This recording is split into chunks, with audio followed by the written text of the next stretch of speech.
topic is major peasant movement of India. हमने peasant movement देखे राजस्थान के, हमने ईस्टर्न इंडिया के भी peasant movement देखे, but all over India के अंदर बहुत सारे movement हुए थे, जिसमें से कुछ movement काफी famous हुए. आज हम वो movement revolt देखने वाले हैं. ठीक है, इसके पीछे कारण बहुत सारे हैं. क्या क्या कारण है देखते हैं.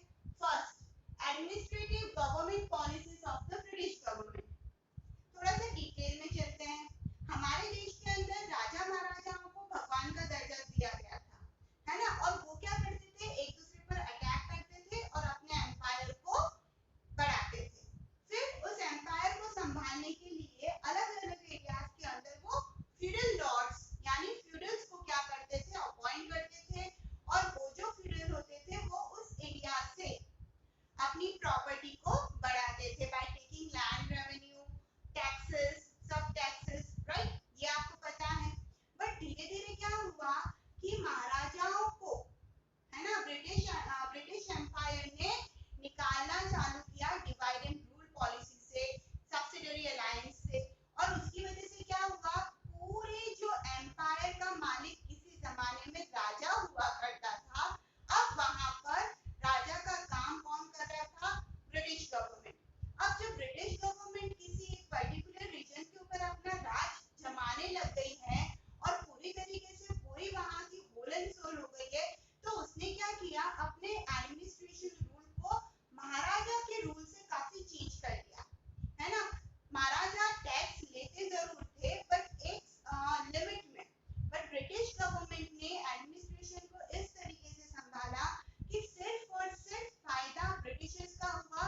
और एक्सप्लॉयटेशन वर्ड में सही यूज कर रही हूँ फार्मर्स के लिए, क्योंकि वो जो टैक्स होता था वो फार्मर के लिए एक बहुत ही बड़ी मुसीबत लेकर आया. जो पॉलिसीज ब्रिटिशर्स लाए वो यहाँ पर काफी हालत बिगाड़ चुकी थी फार्मर्स की.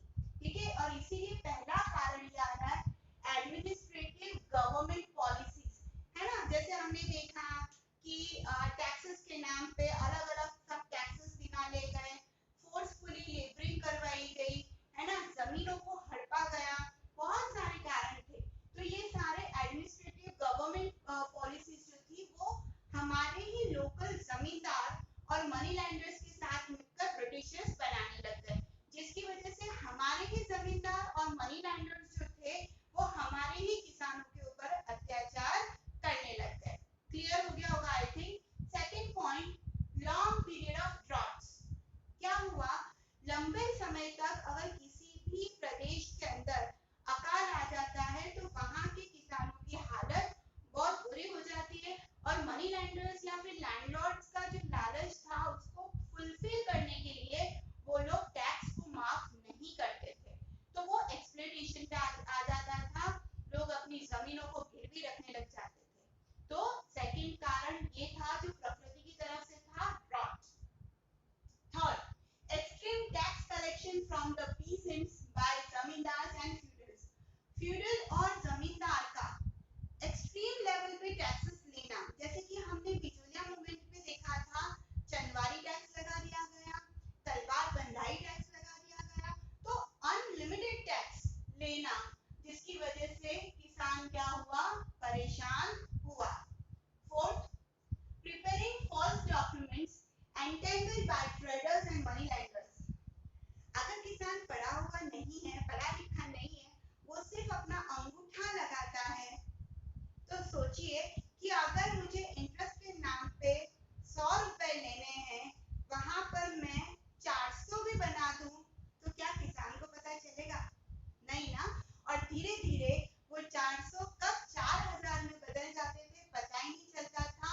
और फॉल्स डॉक्यूमेंट बनाकर थंब लगा दिया जाता था किसानों से और जमीन हड़प ली जाती थी. अब ये जो सारी फॉल्स डॉक्यूमेंट वाली जो कहानी है वो अपने ही जमींदार, ब्रिटिशर्स तो मैं कहाँ बोलूं, अपने ही देश के, अपने ही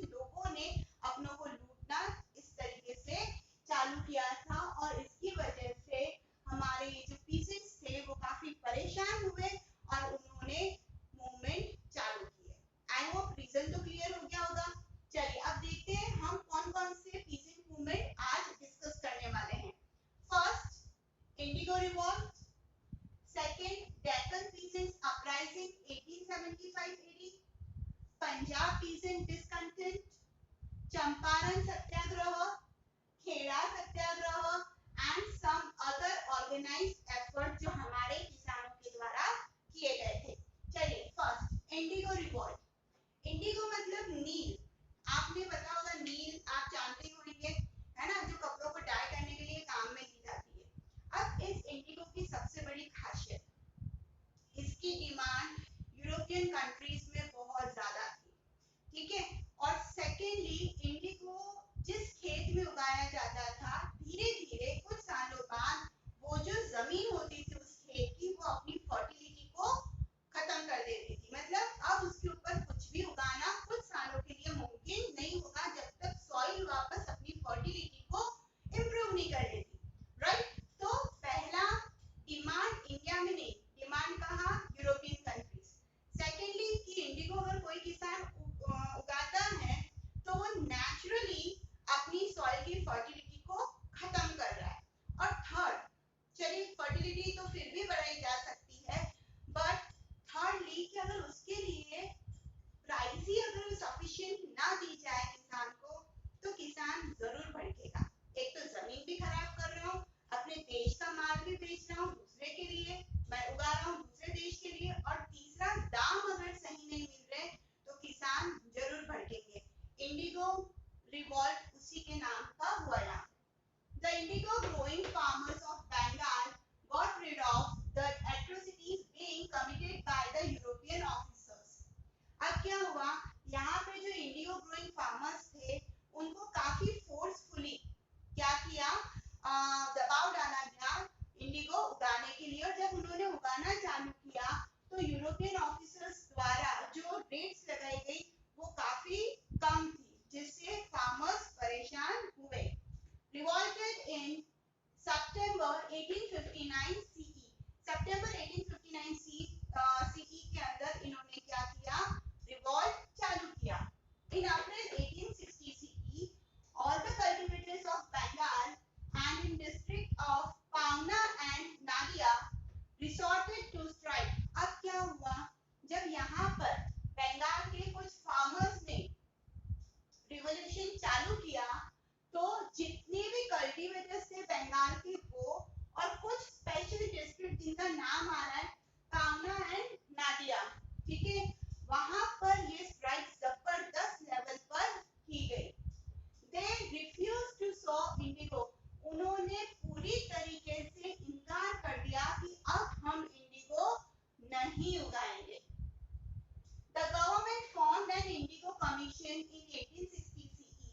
अब गवर्नमेंट, क्योंकि ये रिवॉल्ट इतना जबरदस्त रहा कि गवर्नमेंट ने एक कमीशन ही बना दिया जिसको इंडिगो कमीशन बोला गया, जिसको हिंदी में भी नील कमीशन के नाम से जाना जाता है, ठीक है। टू प्रिवेंट मास डिससैटिस्फैक्शन,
इस डॉक्यूमेंट में लिखा हुआ था कि फोर्सफुली सिग्नेचर करवाना है, मतलब फार्मर से वो जमीन हमारी होनी है, ठीक है। तो ऐसे सारे मनी लैंडर्स के जितने भी डॉक्यूमेंट्स थे वो सब जला के राख कर दिए, जिससे छीन चुके थे वो भी जल गए और जिनसे छीनने वाले डॉक्यूमेंट बने हुए थे वो भी उन्होंने जला दिए, तो बचा कुछ भी नहीं उनके हाथों में, ठीक है। Later this revolt spread up till Ahmednagar. जब ये बात फैली कि पुणे में ये हुआ है और जो मनी लैंडर्स किसानों को इस तरीके से परेशान करता है या धोखे से उसकी जमीन हड़प लेता है, तो उनके साथ पुणे में ये किया गया, तो इससे इतने फार्मर्स इंस्पायर हुए कि ये सारी जो बातें थी वो दूर दूर तक फैलने लग गई और अहमदनगर में तो इस तरीके का रिवॉल्ट भी चालू हो गया। By June 1875 CE, nearly 1,000 peasants were arrested. अब ये सब कुछ जो हो रहा था, जलाया जा रहा था, है ना, स्ट्राइक की जा रही थी, तो क्योंकि गवर्नमेंट ब्रिटिश की थी तो ब्रिटिश गवर्नमेंट की जिम्मेदारी बन रही थी ये सारी, तो उन्होंने क्या किया, ऐसे 1000 पीसेंट्स को एक बार के लिए अरेस्ट किया। The government appointed the Deccan Riot Commission. फिर इन्होंने क्या किया, एक कमीशन अपॉइंट किया, किस नाम से, द डेक्कन, याद रखिएगा, है ना, जो अपनी हेडिंग है उसी नाम से, द डेक्कन रिवॉल्ट कमीशन। क्यों, to investigate into the causes of uprising, क्यों ये रिवॉल्ट चालू हुआ और उसके पीछे क्या कारण थे वो फाइंड आउट करने के लिए इन्होंने ये कमीशन सेटअप किया। एंड पास, और जब उन्हें ये लगा कि नहीं इनका जो गुस्सा था वो जायज था, तो उन्होंने एक रिलीफ एक्ट भी निकाला। क्या था वो, डेक्कन एग्रीकल्चरिस्ट रिलीफ एक्ट निकाला 1879 सीई में। अब ऐसा क्या था उस एक्ट के अंदर, अकॉर्डिंग टू दिस प्रोविजन, इस प्रोविजन के हिसाब से, इस एक्ट के हिसाब से, if the farmers were unable to repay their loans, अगर फार्मर्स उनके लोन को रीपे करने में, भरने में सक्षम नहीं है, तो they could not be arrested, तो भी उनको अरेस्ट नहीं किया जाएगा। मतलब आप मुझे ये बताएंगे कि ये जो फैसला लिया गया वो मनी लैंडर्स की तरफ था या पीजेंट की तरफ। अगर आपको वीडियो समझ में आया है तो मुझे कमेंट जरूर करिएगा। Next, Punjab peasant discontent. The reason of farmers' movement in Punjab was the indebtedness of the farmer. हुआ ये था, पंजाब के जो फार्मर थे वो इसलिए डिससेटिस्फाइड थे क्योंकि हर फार्मर के ऊपर पहले से ही बहुत सारा कर्जा था। And transfer of farming lands in the hand of non farming section, और ऊपर से उस कर्जे को उतारने के लिए उनके पास सिर्फ उनकी जमीन ही एकमात्र साधन था। बट हुआ ये कि जब उनकी जमीनों को भी नॉन फार्मिंग सेक्शन को दे दिया जा रहा था तो उनका गुस्सा भड़क उठा। ट्रांसफर ऑफ फार्मिंग लैंड्स, खेती बाड़ी की जमीन को ट्रांसफर किया जा रहा था किसमें, नॉन फार्मिंग लैंड्स के अंदर, मतलब किसी जमीन को, फार्मर खेती की जमीन को किसी खेती वाले ही व्यक्ति को न बेचकर अनदर पर्पस के लिए जमीन को दे देना, ठीक है। To curb this land transfer the government introduced the Punjab land alienation act 1900। अब क्या हुआ, जब लोगों को गुस्सा आया तो लोगों ने पंजाब के अंदर मूवमेंट चालू किया, बड़ी जोरों शोरों से ये मूवमेंट चालू किया, और इस मूवमेंट को रोकने के लिए गवर्नमेंट ने क्या किया, इंट्रोड्यूस किया what, Punjab land alienation act 1900, ठीक है। अब क्या था इसके अंदर, according to this provision of this act, ये एक्ट इसलिए निकाला गया क्योंकि वो पंजाब के फार्मर्स को शांत करना चाह रहे थे, उनके डिसकंटेंटमेंट के रीजन को पहचान कर उसका समाधान करना चाह रहे थे, कौन, British government. According to this provision, ban was imposed on transfer of land from farmers to non-farmers in Punjab।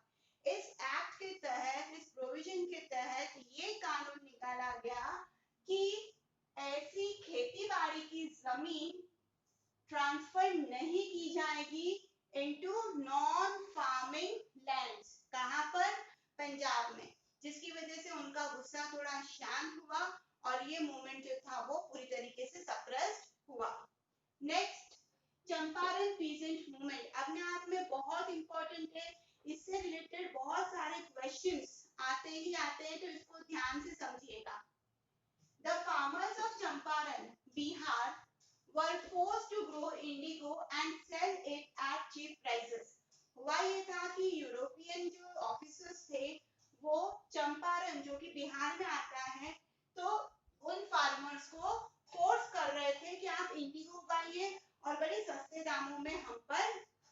बेच दीजिए।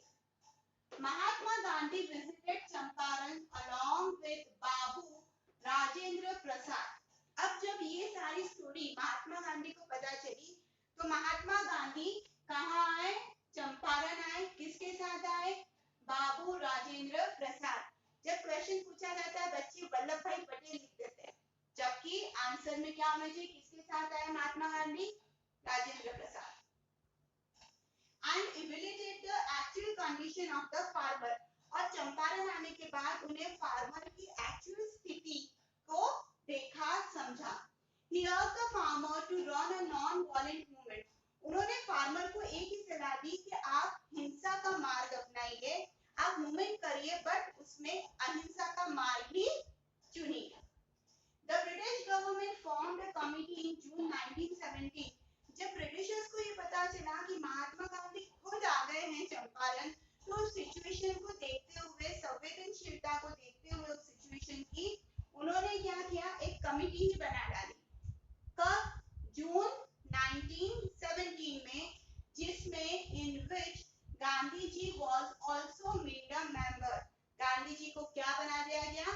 मेंबर ही बना दिया गया। ठीक है, फिर क्या हुआ? On the basis of the report of this committee, इस कमिटी ने सर्च चालू किया और इसकी एक रिपोर्ट निकाली।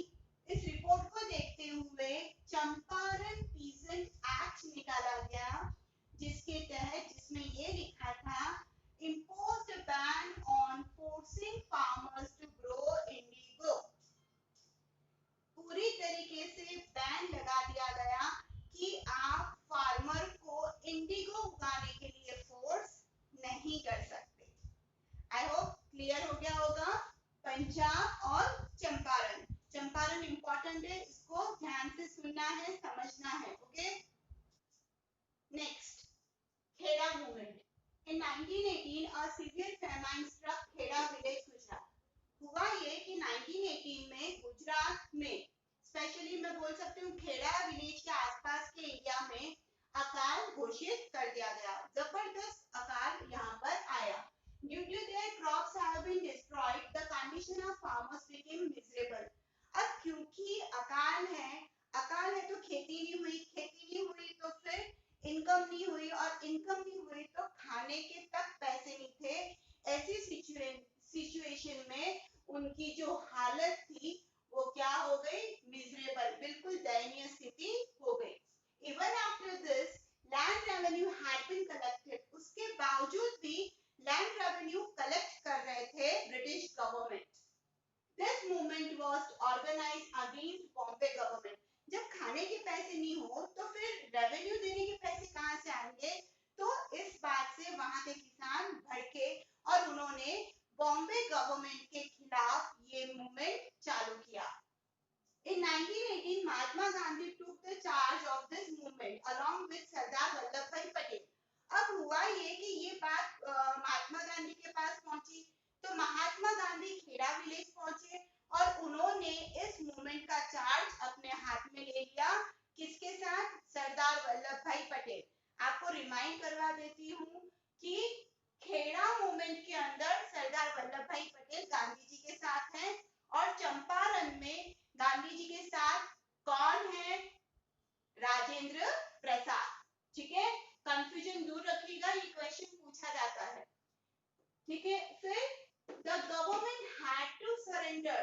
अब जब बड़ा नेता इस मूवमेंट के साथ जुड़ गया तो गवर्नमेंट को ये जो गवर्नमेंट ने जनता के सामने सरेंडर किया, and it was decided that tax will be collected from only those farmers who are capable of paying it। और ये डिसाइड किया गया कि टैक्स और रेवेन्यू उन्हीं फार्मर्स से लिया जाएगा जो कि कैपेबल है रेवेन्यू पे करने के लिए, और जो कैपेबल नहीं है उनके लिए माफ कर दिया जाएगा। आई होप क्लियर हो गया होगा Kheda. Next, other organised efforts. On 11th April 1936, All India Kisan Sabha was formed in Lucknow। 11 अप्रैल 1936 में ऑल इंडिया किसान सभा फॉर्म हुआ। कहाँ? लखनऊ में। क्यों? ताकि देश भर में कहीं पर भी अगर किसानों पे अत्याचार हो